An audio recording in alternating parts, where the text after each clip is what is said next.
बिस्मिल्लाहिर्रहमानिर्रहीम। अस्सलाम वालेकुम दोस्तों, क्या हाल ठीक हो वालो खैरियत है। अच्छा दोस्तों, अज मैं आया इस्लामाबाद अपने उस्ताद की दुकान पर मलिक मोहम्मद शहद टोकमाला ज़िला झेलम चो।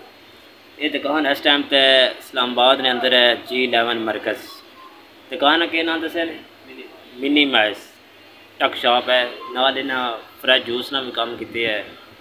तो माशाल्लाह दुकान थोड़े विजिट कराने खाने दुकान पान सिगरेट वगैरह रखे ने, बोतल शोतल कोल्ड ड्रिंक, इस तरह फ्रैश जूस सोडा इस तरह ने ना शॉप बढ़ाई है।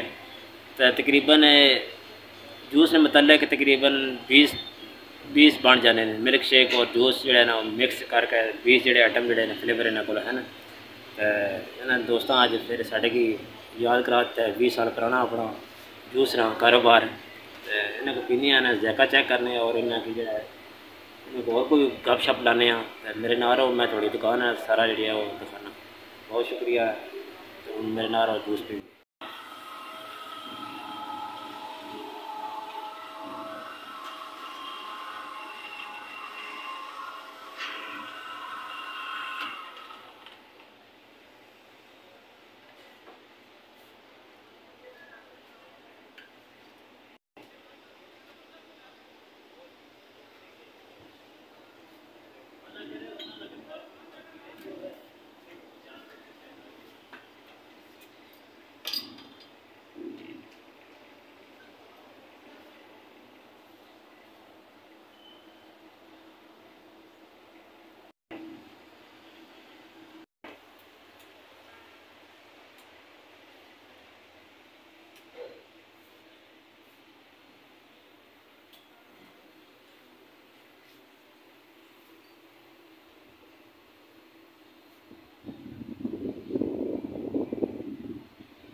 स्मेल भाई कितने थोड़े को फ्लेवर पे हैं जूस ने मतलब स्ट्रॉबेरी है, पाइनएप्पल है, एप्पल जूस है, उस मैंगो है, बनाना खजूर है और क्या चीज़ भी है, चेरी पई है, लीची भी पई है, अंगूर भी पे है माशाल्लाह।